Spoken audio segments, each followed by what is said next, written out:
এই রমজান মাসে আমি আমার কাজগুলো যেভাবে করতেছি বা আমার সংসারের কাজগুলো আমি যেভাবে গুছিয়ে নিচ্ছি সেটাই তোমাদের সঙ্গে আজ শেয়ার করব। আসসালামু আলাইকুম এভরিওয়ান, আশা করি তোমরা সবাই ভালো আছো। আর আলহামদুলিল্লাহ আল্লাহর রহমতে আমিও অনেক অনেক ভালো আছি। সবাইকে রমাদান মোবারক। আলহামদুলিল্লাহ আজ দ্বিতীয় রোজা চলতেছে।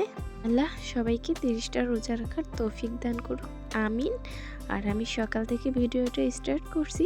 আই হোপ আমার ভিডিওটা তোমাদের কাছে ভালো লাগবে। রোজার মাসে দিনে তেমন কাজকর্ম থাকে না, যেমন রাত্রে রান্না করা। দিনে রান্না নেই, কাজ নেই। গৃহিণীদের তো রান্না বাড়া, ঘর গোছানো, ঘর মোছা এগুলোই কাজ। এছাড়া আর কোনো কাজ খুঁজে পাই না। তো দিনে যেহেতু রান্না বাড়া নেই, তো এর জন্য কাজটাও খুব কম, কাজও নেই। তো সকালে সেহরি করে, রাত্রে সেহরি করে নামাজ পড়ে একটু শুয়েছিলাম। সকালে ঘুম থেকে উঠে এই যে তোমাদের সঙ্গে কথা বলতে বলতে অনেক কাজ করে নিছি। তা তো তোমরা দেখলাই, বিছানা গুছিয়ে নিয়েছি, তারপরে খাটটা মুছে নিয়েছি, ফার্নিচারগুলো মুছে নিয়েছি, ঘরটা গুছিয়ে নিলাম, জামা কাপড় গুছিয়ে নিলাম, টেবিলটা মুছে নিলাম। এখন ঘরটা ঝাড়ু দিয়ে দিচ্ছি। যত স্পিডে কাজ হয়ে যাচ্ছে, এত স্পিডে যদি আসলেও কাজ হয়ে যেত তাহলে আমার চেয়ে খুশি হয়তো আর কেউ হতো না। প্রত্যেক গৃহিণী খুব খুব বেশি খুশি হতো। তাহলে রেস্ট নেওয়ার সময় পাইতো, বিশ্রাম করার সময় পাইতো। আর বিশেষ করে যাদের বাচ্চা আছে তাড়াহুড়া তো করতেই হতো না, এত তাড়াতাড়ি যদি সব কাজ হয়ে যেত কারেন্ট পিকআপের মতো।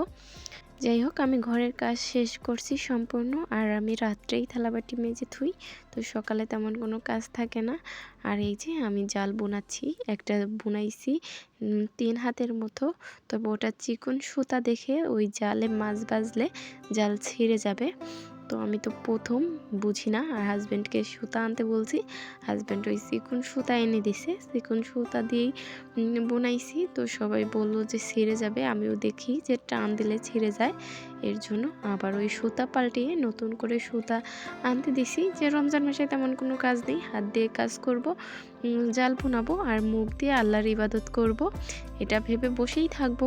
বসে থাকার চেয়ে কাজ করা ভালো না, এর জন্য সুতা আনাইছি আবার ঘর দিয়ে। তো সেই সুতা দিয়ে আবার নতুন করে জাল বোনাচ্ছি, জুড়তেছি। আগের জাল মানুষের দিয়ে জুড়ে নিয়েছিলাম, তারপরে আমি পুরোটা বুনাইছি। আর এইবার আমি চোখ দিয়ে যেহেতু দেখছি, তো এবার নিজের জাল নিজেই জুড়লাম। তো আলহামদুলিল্লাহ হয়েছিল, ঠিকঠাকই হয়েছে। তো জাল আজকে 30 দিনে ইবাদত করব আর এই জালটা বোনাবো, দেখি 1 মাসে তুলতে পারি কিনা। আমাদের এদিকে মুরব্বীরা, আমার ফুপু শাশুড়িরা সবাই জাল বোনায়, আমার দেখে খুব শখ জাগতো। আমার নতুন কোনো কাজ, যে কাজ আমি পারি না, সেটা দেখলে আমার খুব আগ্রহ জাগে যে এই কাজটা আমি করব। তাদেরকে বলছে আমাকে একটু শেখাবো, আমি জাল বোনানো শিখবো।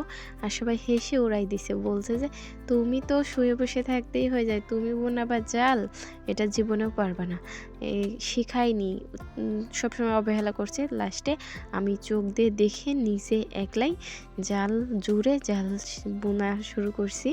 আর এরপরে রান্নাবাড়া করছি, অনেক কাজ করছি, সেগুলো আর শেয়ার করা হয়নি, কারণ শরীরের ভিতর বেশি ভালো ছিল না, খারাপ ছিল, শরীরটা একটু খারাপ খারাপ লাগতেছিল। একদম চলে আসলাম ইফতারের আগে। এই যে এখানে বেলের শরবত বানাই নিচ্ছি আমি। আর এছাড়া ইফতারে তেমন কিছু নেই, কারণ ভাজাপুরি একদমই খাওয়া নিষেধ, কারণ খুব পরিমাণের গ্যাস। আর IBS রোগ হয়েছে যেহেতু আমার, এর জন্য ভাজাপুরা আরও একদমই নিষেধ করে দিছে আমার হাজব্যান্ড। যে ওষুধপাতি খাচ্ছি, ভাজাপুরা খাওয়া যাবে না, শুধু শরবত আর ছোলা মুড়ি। ছোলা মুড়ি না থাকলে তো রোজা সম্পূর্ণই হয় না মনে হয়, রোজা ফাঁকা ফাঁকা থেকে যায়। আমার মনে হয় সবারই এমন মনে হয়, এর জন্য ছোলা মুড়িটা বাতিল হয়নি, ছোলা মুড়িটা খাচ্ছি। রোজার মাসে ছোলা মুড়ি না খাইলে কেমন লাগে না? তো যতই অসুখ হোক, ভাজাপোড়া বাতিল হয়ে গেলেও ছোলা মুড়িটা খেতেই হবে। তো এই তো আমরা ইফতার করতেছি আলহামদুলিল্লাহ সারাদিন রোজা থেকে।